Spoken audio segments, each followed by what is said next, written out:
Bonjour à toutes et à tous. Donc, conformément aux engagements pris par le gouvernement de la Nouvelle-Calédonie, donc on fait un point de presse aujourd'hui. Avec le docteur Mabon ici présent, qui va vous faire l'exposé de la partie sanitaire.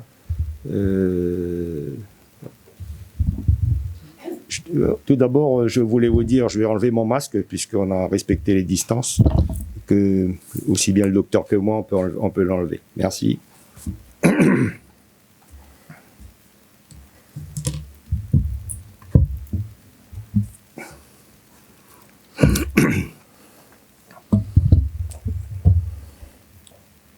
Donc du coup, je vais vous faire le point de la situation sanitaire. Donc au cours de la journée d'hier, 8 septembre, 660 tests PCR ont été effectués sur la population calédonienne. Ces 660 tests ont révélé 53 nouveaux cas positifs, donc des cas locaux, tous positifs à la Covid-19, soit 40 cas supplémentaires depuis le point de presse d'hier.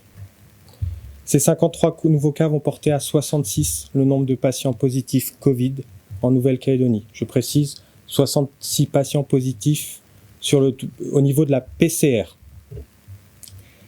Actuellement, 7 personnes sont hospitalisées en réanimation, dont 2, toujours les mêmes, sont dans un état toujours critique. Alors, la situation ce que je souhaite vous expliquer, c'est que la situation, elle évolue d'heure en heure. Comme vous avez pu voir sur les différentes îles du Pacifique ou les différents territoires français, ça avance très très vite. Quasiment à chaque nouvelle fournée de PCR, nous avons des nouveaux cas positifs. D'accord ? Donc les données fluctuent énormément. Donc nous, on s'adapte au fur et à mesure pour pouvoir prendre en charge l'ensemble des patients. Donc ils sont tous confirmés par test PCR. Beaucoup de TROD sont utilisés par les services sanitaires de la Nouvelle-Calédonie, que ce soit établissement, dispensaire, pour aider à l'aiguillage de tous ces patients. Voilà. Mais actuellement, la règle, c'est patients PCR positifs, c'est des patients qui sont Covid. Les investigations se poursuivent. Vous comprenez bien que vu la quantité de patients qu'on trouve tout le temps, on a de plus en plus de difficultés à suivre les investigations, mais on continue. Tous les services de l'ADAS sont à fond à aider tous les services du gouvernement et des provinces pour pouvoir dépister l'ensemble des patients autour des cas contacts. Alors, les chiffres de vaccination. Donc, vous allez vous apercevoir en fait que nous n'allons pas vous donner le nombre de vaccinations qui vont avoir lieu. Donc, suite à un bug informatique par la multiplication de la vaccination qui se fait sur l'ensemble du territoire, il y a eu un souci informatique. Nous avons souhaité pour le moment de laisser de côté le souci informatique. D'accord ? Tous les dossiers sont toujours renseignés et tout. Et on profitera qu'une fois que la partie vaccination sera terminée pour reprendre tous ces chiffres ce soir, pour pouvoir tout remettre à jour et pour que le système informatique refonctionne à partir de demain. Mais en attendant, on privilégie la vaccination de l'ensemble de la population calédonienne. Voilà pour le point presse.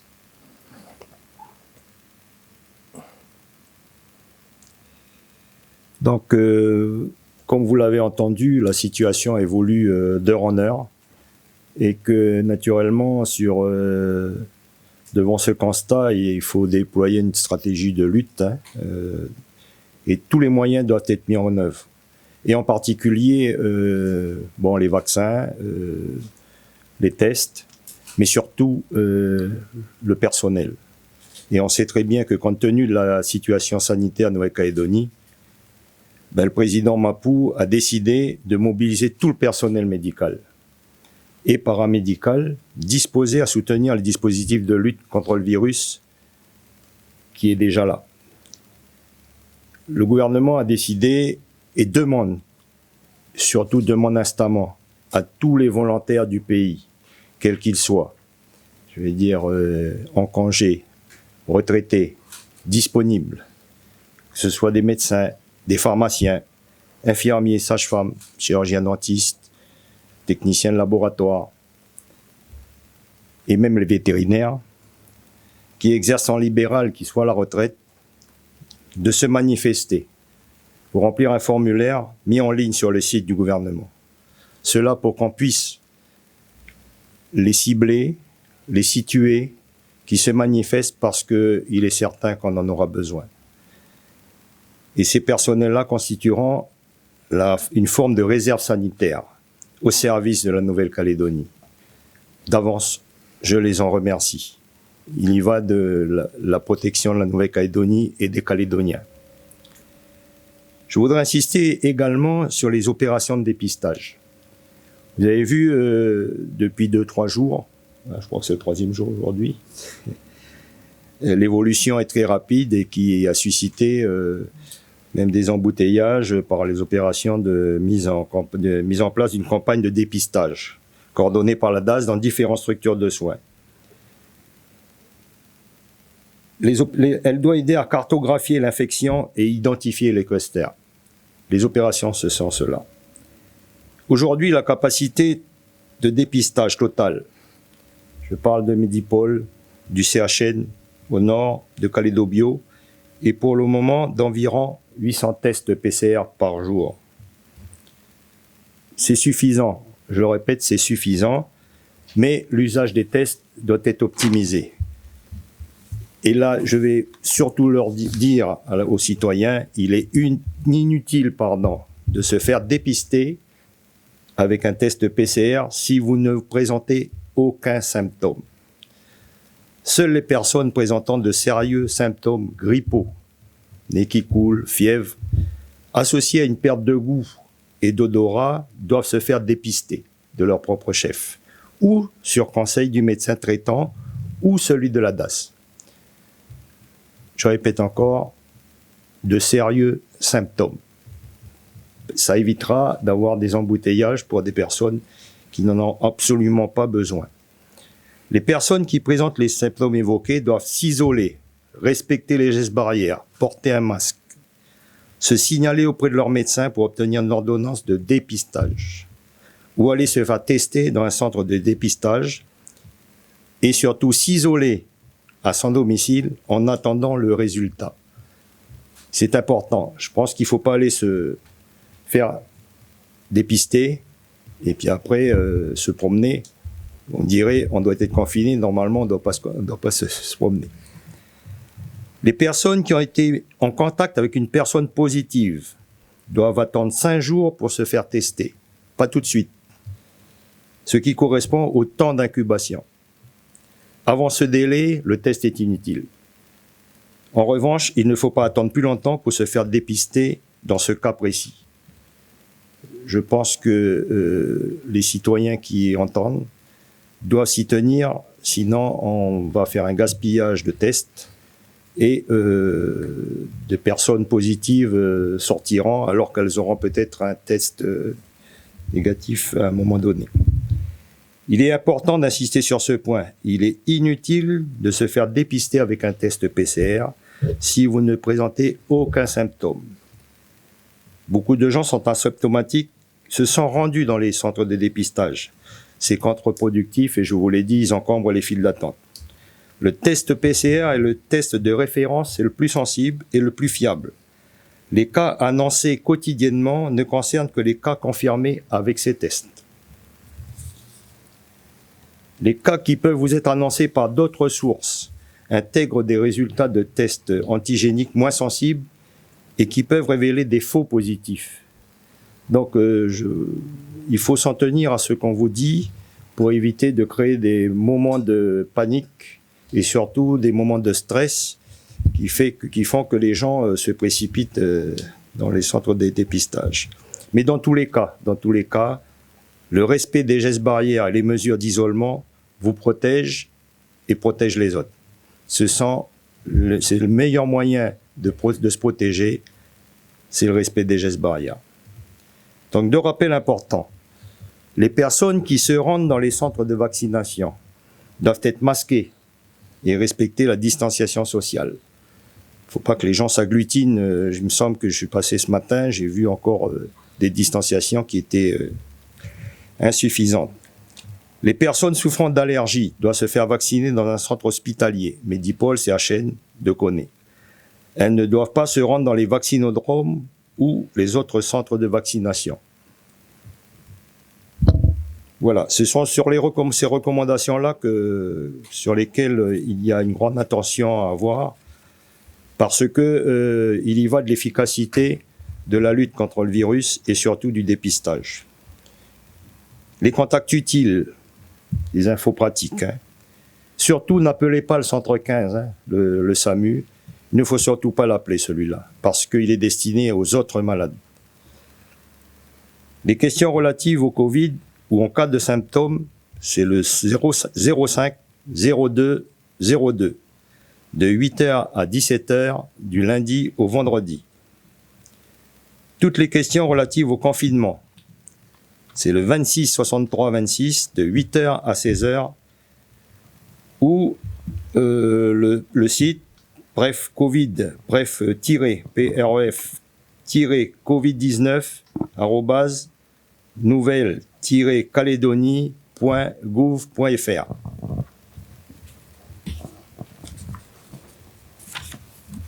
Voilà. Merci. Bonjour, Anthony Tégéraud des Nouvelles-Calédoniennes. On voit que le nombre de cas explose, ça nous a été annoncé hier, donc malheureusement c'est pas très surprenant. Question assez précise, est-ce que d'ores et déjà des maisons de retraite ou des EHPAD sont concernés, puisqu'on sait que c'est les établissements avec le public le plus vulnérable? Qu'en est-il à ce jour? À quel niveau, pardon? Est-ce qu'il y a des cas décelés dans des maisons de retraite ou des EHPAD, des structures de public dits sensibles? Pour le moment, moi, j'en ai pas connaissance, le docteur Mabon. Alors, il y a plusieurs établissements, on a mis en place des tests antigéniques pour vérifier. On sait très bien ce qui s'est passé en France. Et donc, du coup, on a voulu faire pareil ici, comme le font les établissements, on fait des tests antigéniques.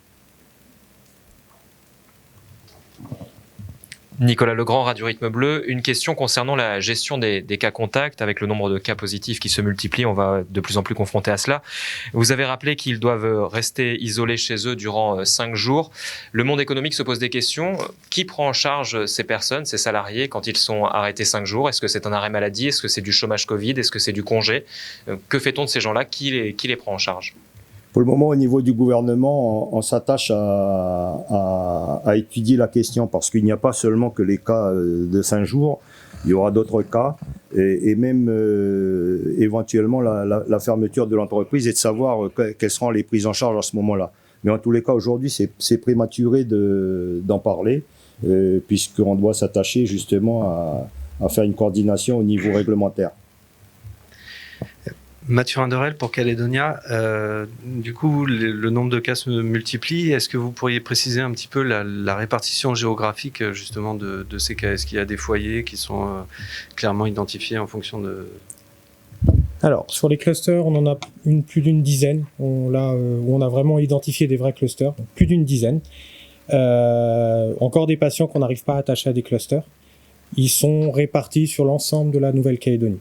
Cherchez pas à trouver une commune ou une autre commune. Ils sont sur l'ensemble de la Nouvelle-Calédonie, île Loyauté compris. Anthony, des Nouvelles. Je me posais la question sur les moyens dont on dispose pour prendre en charge les patients positifs.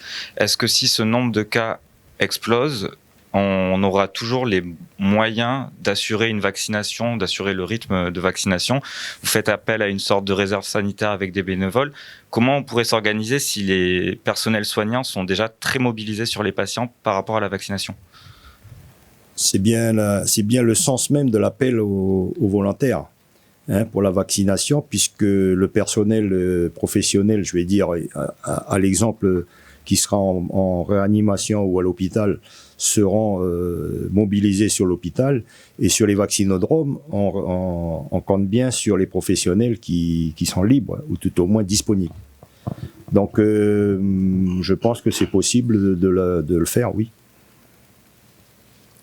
André Roisé pour Radio Jido, pour les tests PCR, est-ce que le pays a suffisamment encore de stock, ou est-ce que vous avez prévu d'affréter encore des moyens pour faire ces tests? Le pays a suffisamment de stock, sous réserve qu'il n'y ait pas de gros gaspillage, ou tout au moins d'utilisation intempestive, je vais dire. Mais des commandes ont été faites, et donc à ce niveau-là, il n'y a pas d'inquiétude à avoir pour le moment. Concernant la vaccination des enfants, vous êtes conseillé par des scientifiques, c'est-à-dire les scientifiques qui vous conseillent pour la vaccination des enfants. Comment ça se passe? Parce qu'on a cru comprendre que on privilégiait plutôt l'émergence quand il y a des symptômes, la vaccination pour ne pas gaspiller les doses, de prioriser ceux qui sont vraiment dans le besoin au lieu de vacciner les enfants. Comment est-ce que vous êtes le gouvernement quand vous appelez à vacciner les enfants? Donc sur la vaccination, donc la stratégie vaccinale qui avait été faite par la Nouvelle-Calédonie, donc avait été commencée par les populations à risque. Donc on vous a déjà dit, à l'ensemble des Calédoniens, que les populations avec des maladies particulières, obésité, pathologie cardiaque, pathologie respiratoire, dialyse, qui sont hélas de nombreuses pathologies qu'on retrouve chez les populations océaniennes. On a privilégié de vacciner ceux-là en priorité. Après, je rappelle qu'on a ouvert au fur et à mesure la vaccination à l'ensemble des personnes. D'accord ? Donc, pour deux choses. Les premiers, c'était pour se protéger et pas avoir la maladie et aller dans les systèmes hospitaliers puis dans les systèmes de réanimation.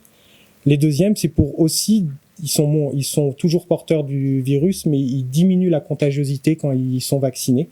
Donc, c'est ça. Et aussi d'être protégés. Là, on s'aperçoit que on a de toutes formes d'âge, en fait, qui sont hospitalisés pour une forme de Covid. C'est très varié. La dernière fois, vous m'aviez demandé quelles sont les moyennes d'âge. Là, on peut aller du 20 ans jusqu'à 80 ans. Donc là, il n'y a aucun souci. Le Covid touche tout le monde. Après, sur les conseils scientifiques. Donc, nous, on s'appuie sur l'Agence européenne du médicament, qui édite les recommandations de vaccination. Donc là, on s'appuie sur cet organisme européen qui édicte des consignes. Et là, par contre, oui, on suit exactement les consignes, les règles, pourquoi ça, sachant qu'à chaque fois, ils étoffent leurs décisions de nombreuses études scientifiques. Donc vraiment, c'est pour ça qu'on suit cet organisme. Bonjour, Charlotte Manville de NC La Première. Une question qui est posée par un de nos internautes sur notre page Facebook et qui concerne les salariés qui font partie de secteurs où la vaccination va être obligatoire.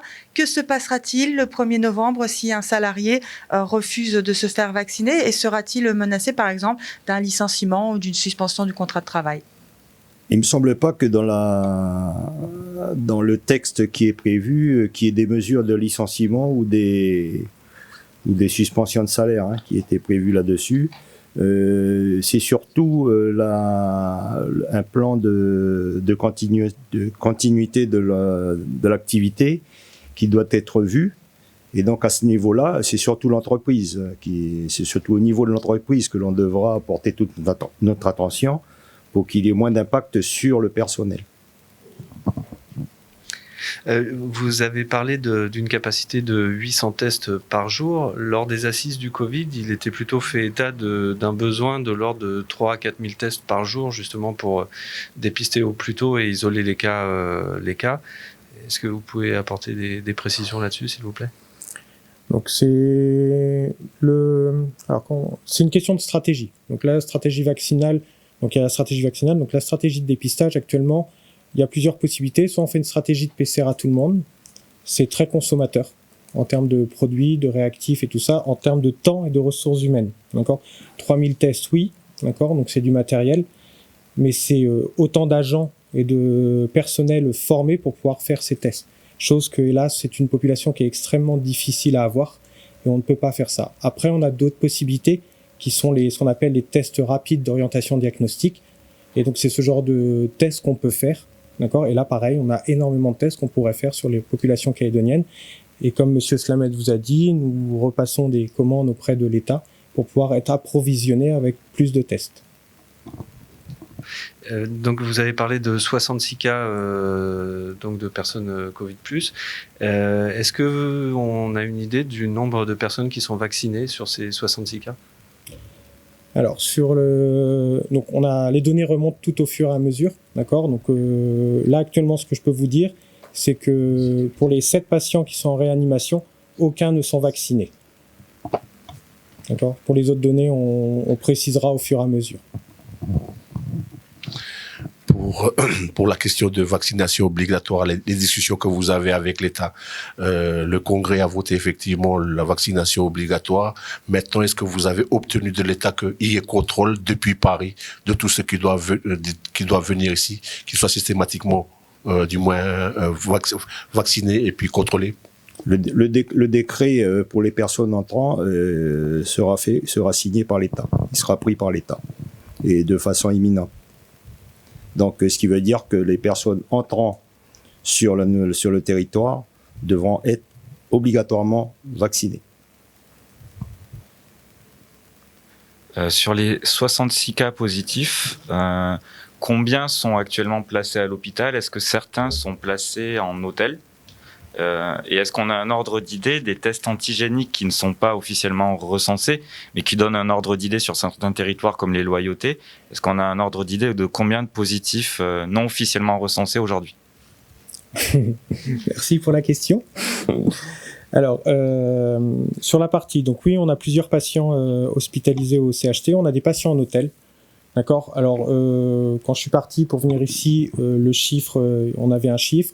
Là, on attendait encore d'autres patients qui devaient rentrer. Donc honnêtement, ça n'a aucun intérêt. Mais oui, les hôtels sont utilisés pour hospitaliser des patients asymptomatiques ou, comme on dit, paucisymptomatiques. Donc asymptomatiques sans symptômes, paucisymptomatiques avec quelques symptômes, une toux, rhinorrhée, mais rien de grave, qui ne nécessite pas une hospitalisation, sont placés en hôtel. Pour essayer de donner un peu de temps aussi au CHT à pouvoir prendre les patients qui seront beaucoup plus graves. Sur les TROD, donc les tests rapides d'orientation diagnostique, de nombreux tests sont faits. Alors, faut bien comprendre que on les fait énormément dans le sens où on fait dans des lieux type maison de retraite, établissement, ce genre de choses. À l'entrée dans les établissements aussi pour être sûr que des patients Covid aillent dans la bonne filière. C'est un peu difficile de vous donner des chiffres là pour le moment. On est en train de les recenser en train de les recenser correctement. Et donc, je vous donnerai des chiffres plus officiels la prochaine fois. Je vais rajouter sur la réquisition des hôtels. En province Nord, il est envisagé aussi de faire une réquisition d'hôtels pour aller dans ce même objectif. Il est peut-être encore un peu tôt, mais vu que vous appelez à des bénévoles, notamment des retraités, pour faire une sorte de réserve sanitaire locale, est-ce qu'on a déjà des retours de l'État pour éventuellement du personnel d'ici 2 à 3 semaines? On évoquait hier des capacités hospitalières peut-être saturées avant même un mois, vu la croissance exponentielle. Quels sont les liens avec l'État et les réponses qu'on a si on en a? Il y a une discussion qui a été engagée avec le haut-commissaire en ce sens. Donc, en cas de besoin, une réserve sanitaire pourrait venir de métropole. C'est pour cela que ces discussions-là ont été engagées très tôt, pour ne pas perdre de temps. Nicolas Legrand, Radio Rythme Bleu, la mission calédonienne qui était partie en Polynésie française ne devrait pas tarder à revenir. A priori, d'après nos informations, la semaine prochaine, il y aura déjà des soignants à revenir. Comment va s'organiser leur retour et est-ce qu'ensuite ils pourront être aussi déployés sur le dispositif? De toute façon, j'espère qu'ils sont vaccinés. Et puis, ils suivront le système du SAS. Hein. Et puis après, ils rentreront dans le circuit des professionnels dont on entend besoin pour ces prochains temps.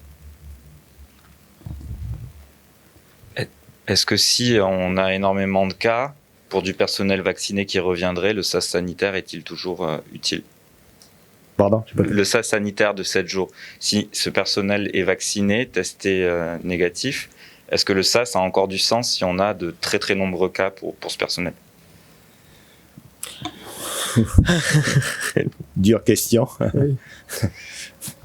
Je vais dire nécessité fait loi, mais je ne vais pas y aller jusque-là. Je vais dire tout simplement, il faudra respecter.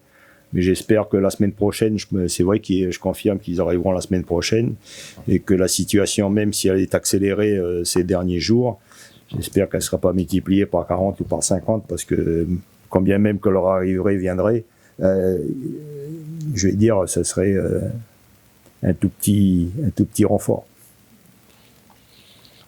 André Roisé pour Radio Jido. Et ce que vous disiez tout à l'heure, maintenant, plusieurs clusters sur tout l'ensemble de la Calédonie.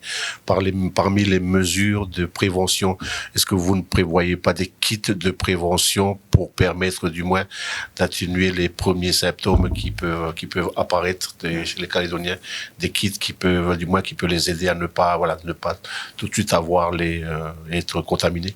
Moi, je vais vous dire une chose, la meilleure prévention, c'est la vaccination. C'est tout ce que j'ai à dire. Donc, oui, je pense que la vaccination, c'est la meilleure solution actuellement. Ce sera la meilleure prévention qu'on aura sur cette maladie. Nicolas Legrand, Radio Rythme Bleu. On a eu des témoignages de Calédoniens bloqués dans les îles, notamment à Marais, puisque la chefferie a bloqué l'aéroport. Il serait une cinquantaine à vouloir rentrer sur Nouméa. Un vol était prévu mardi avant que finalement les coutumiers ne se rétractent. Qu'en est-il? Est-ce que vous êtes en lien avec la chefferie pour débloquer la situation et quand vont-ils rentrer? Le gouvernement est en contact avec les îles, que ce soit Marais et Lifou. Et se pose le problème des personnes qui sont à rapatrier aussi. Il y a des personnes. Donc il y a un pont aérien qui doit être mis en place. Mais pour le moment, on prend toutes les mesures de précaution possibles pour éviter qu'il y ait un déplacement de gens contaminés. Voilà, aussi bien sur Lifou que sur Marais.